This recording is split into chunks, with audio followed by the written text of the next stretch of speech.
सिद्धांत मौर्य साहब, राष्ट्रीय प्रभारी भारतीय विद्यार्थी मोर्चा नई दिल्ली, सर आए और अपनी बात रखे। माननीय सिद्धांत मौर्य साहब। बहुत बहुत धन्यवाद। साथियों, आज भारतीय विद्यार्थी मोर्चा के द्वारा ये विराट धरना प्रदर्शन आपके द्वारा इस जंतर मंतर पर संपन्न होने जा रहा है। और ये धरना प्रदर्शन खास तौर पर ये पहला नहीं है। ये 8 राज्यों से ऐसी रैलियां निकालते हुए बेरोजगारी, शिक्षा, निजीकरण के विरोध में देश भर में हमने रैलियां की और रैलियां करने के बाद आज ये धरना प्रदर्शन का समापनी कार्यक्रम के तौर पर हो रहा इस साल का। तो ये इस साल का 2025 अंत का साल का महीना चल रहा है, यानी 2 महीने के बाद अंत होने वाला है। तो इस साल का 2025 का भारतीय विद्यार्थी मोर्चा के माध्यम से शिक्षा बचाओ और बेरोजगार नीति के विरोध में, जो बेरोजगारी है इस देश में, निजीकरण है, इन मुद्दों के विरोध में ये जो माहौल क्रिएट किया गया, ये माहौल क्रिएट करने का काम हम लोगों ने 6 महीने से इस पर निरंतर काम किया। और इसको देश भर में जो भारतीय विद्यार्थी मोर्चा के माध्यम से जो मुद्दा बनाया गया, आज ये मुद्दा राष्ट्रव्यापी मुद्दा बन चुका है। अब तक निजीकरण के मुद्दे पर कोई भी विद्यार्थी बोलने को तैयार नहीं था। अब तक शिक्षा के विरोध में जो नीतियां बनाई गई है, न्यू एजुकेशन पॉलिसी जो इस देश में लाई गई है, जो बहुजन समाज के विरोध की पॉलिसी है, इसके विरोध में राष्ट्रव्यापी स्तर पर किसी भी संगठन ने नहीं किया। आज भारतीय विद्यार्थी मोर्चा के द्वारा देश भर में ये पहुंच चुका। साथियों, हम लोगों ने ये मुद्दा जब बनाया तो देश भर में बहुत सारे युवाओं विद्यार्थियों ने हमें समर्थन दिया और उनका भी आभार और अभिनंदन है। साथियों, इस देश की बेरोजगारी की हालत इतनी बढ़ चुकी है कि भारत सरकार की ही रिपोर्ट कहती है कि इस देश में एनसीआरबी की रिपोर्ट कह रही है, मेरे घर की रिपोर्ट नहीं कह रही है। ये प्रशासन के लोग जब हम अपनी मांग संविधान के दायरे में रखना चाहते हैं तो हमें धौंस दिखाते हैं, मगर इन्हीं के रिकॉर्ड कहते हैं कि इस देश में बेरोजगारी के कारण हर रोज 35 नौजवान मरने को तैयार, आत्महत्या करने को मजबूर हो रहा। और ये आत्महत्या करने का जो नौजवान मजबूर हो रहा है, इसका कारण क्या है? इसका कारण यह है, इस देश की जो सरकार है, ये जो निकम्मी सरकार है, जो आरएसएस हाफ चड्डों की बनी हुई सरकार है, ये हाफ चड्डों की पैदाइश सरकारों ने हमारे छात्र नौजवानों का भविष्य गर्त में डालने का योजना बनाया। और ये गर्त में ही नहीं डाला, योजनाबद्ध तरीके से काम चल रहा है। आपको न्यू एजुकेशन पॉलिसी के अकॉर्डिंग आपको आने वाले समय में 10 साल के अंदर आपको पता चल जाएगा। अभी आना शुरू हुआ परिणाम, आपको 10 साल के अंदर ये परिणाम पता चल जाएगा कि जो आप अपने बेटे को डॉक्टर इंजीनियर बनाना चाहते हो, ये प्रशासन के भी लोग अपने बाप पे अपने बेटे को डॉक्टर इंजीनियर बनाना चाहते होंगे, मगर आज उसी डॉक्टर इंजीनियर को बनाने के लिए कम से कम 90 लाख रुपए एक डॉक्टर को बनाने के लिए तैयार करना पड़ता है। इतनी शिक्षा महंगी हो गई है।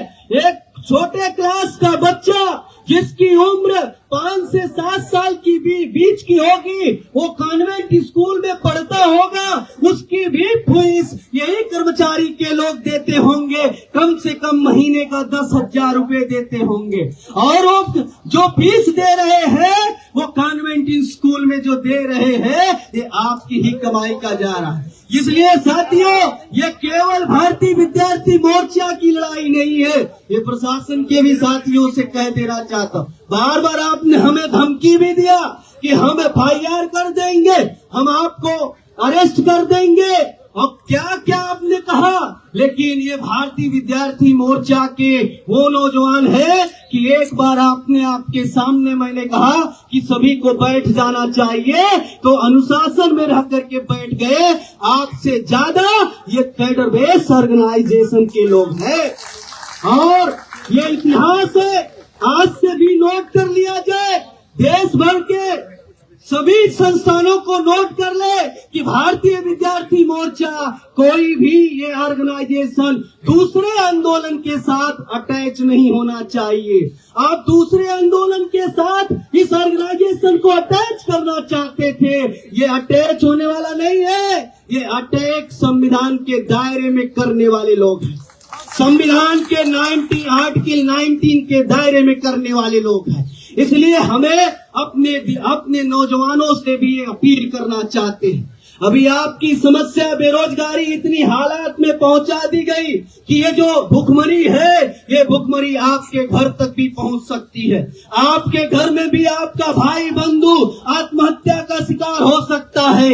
अब आपने अगर ये आत्महत्या का शिकार रोकना चाहते हो तो आपके सामने मात्र एक ही विकल्प है कि यहाँ से जाने के बाद घर मत बैठना, यहाँ से जाने के बाद अपने ब्लॉक पर, अपने न्याय पंचायत पर, हर यूनिवर्सिटी, हर महाविद्यालय में ये झंडा गाड़ देना, पटाखा फहरा देना झंडे का। और आज से ये बात ऐलान की जाती है कि अब हम 2026 में, अब तक हम 25 में यूनिवर्सिटीज में नहीं हस्तक्षेप करते थे, मगर आज से ये इस कार्यक्रम के माध्यम से ऐलानिया कह रहे हैं, हम अपने विद्यार्थियों से भी कह रहे हैं कि यहाँ से जाने के बाद आप सभी साथियों ज्यादा से ज्यादा संगठन का निर्माण अपने विश्वविद्यालय महाविद्यालय में शुरू कर दो और हर स्तर पे शुरू कर दो।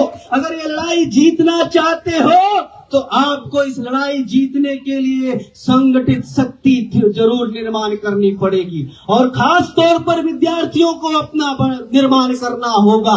साथियों, ये बात हम लोगों को समझने की जरूरत है।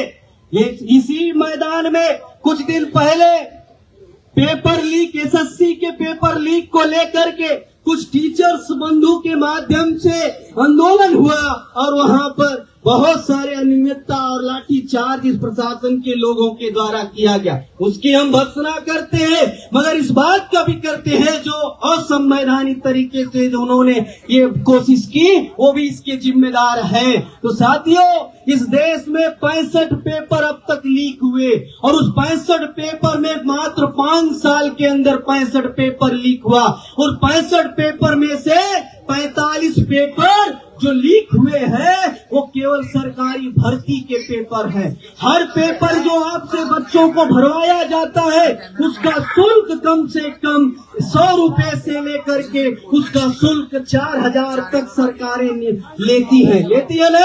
आप भरते होंगे नौकरियों के लिए आवेदन और इन आवेदन के नाम से, सुविधा शुल्क के नाम से, परीक्षा के नाम से ये सरकार, निकम्मी सरकार, इस बेरोजगार नौजवानों से खून चूस करके पैसा लेती है और पैसा लेने के बाद इन्हीं पैसा को वो गटक जाती है और 45 पेपरों को निरस्त कर दिया जो सरकारी भर्ती।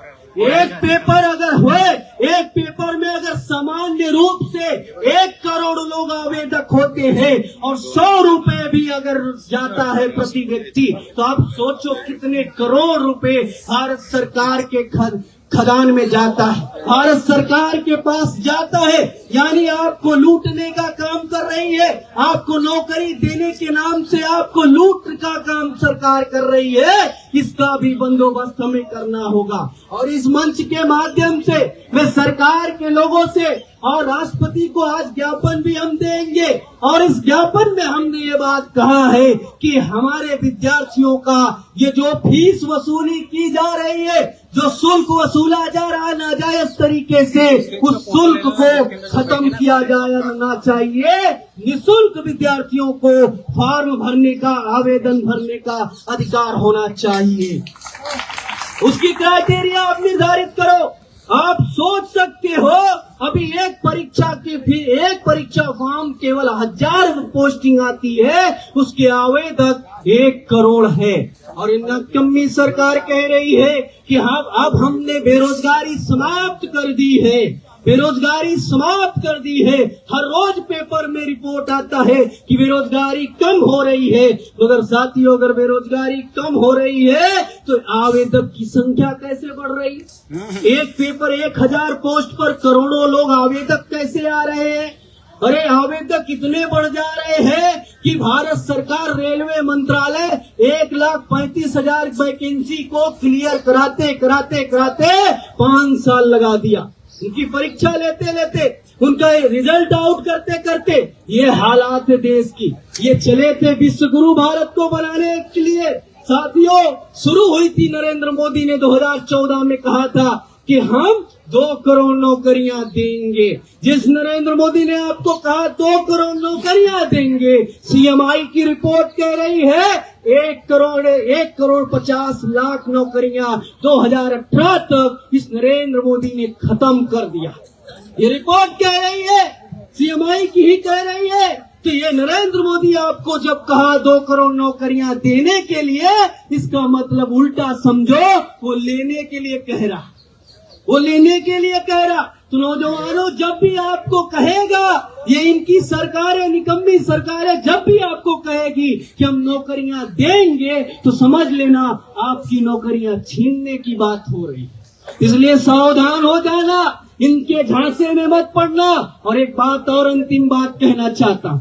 आजकल कुछ नौजवान, कुछ लोग एक तरीके से उनको नशा का एक भांग पिलाया जा रहा है कि अगर बीजेपी की सरकार की वजह से हमारी समस्याएं बढ़ रही, हमारी समस्याएं बीजेपी की वजह से बढ़ रही है। बात सही है कि बीजेपी की वजह से बढ़ रही है, मगर पूरी बात सही नहीं है।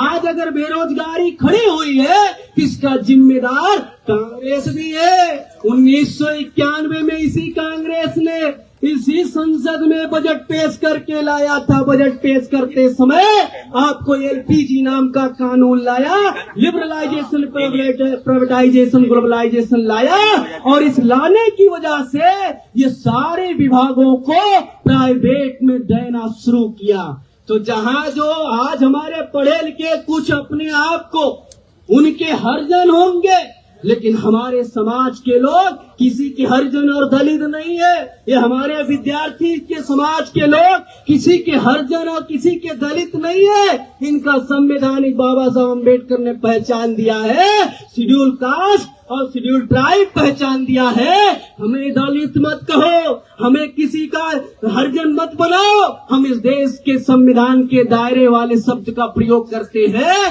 तो आज उसका एक आदमी कहता है कि कांग्रेस इन्हीं ही सब कुछ दिया, तो हम कहते हैं कांग्रेस ने केवल बैंक का नेशनलाइजेशन किया, और बाद में 1991 में उसी कांग्रेस ने एलपीजी ला करके उसी नौकरियों को छीन लिया। जो तो दिया वो 5 साल के बाद छीन लिया, तो क्या मिला? कटोरा, वो कटोरा मिला। तो ये जो बीजेपी कर रही है, नया काम नहीं कर रही है। जो कांग्रेस ने की वही बीजेपी कर रही है। तो साथियों, हम नौजवानों के बात समझने की जरूरत है कि अब ये बीजेपी और कांग्रेस के चक्कर में मत पड़ो। अब इस देश में अगर समस्या समाधान करना चाहते हो, तो ये भारतीय विद्यार्थी और युवा नौजवानों को अपने संगठित शक्ति का निर्माण करके इस देश में व्यवस्था परिवर्तन, इस देश के बहुजन नायक माननीय वामन बेसराम साहब के नेतृत्व में जो ये व्यवस्था परिवर्तन का बिगुल छिड़ा है, उस बिगुल में आप लोगों को तन मन धन से हिस्सेदार बनना होगा। अगर आप अपना उद्धार चाहते हो, आप अपने आप को इस देश में वास्तव में देश को भी विश्व गुरु बनाना चाहते हो, तो एक रास्ता केवल वो भी माननीय वामन बेसराम साहब के नेतृत्व में जो छेड़ा गया है इस देश में जन आंदोलन की क्रांति का बिगुल, उस बिगुल की तैयारी करोगे।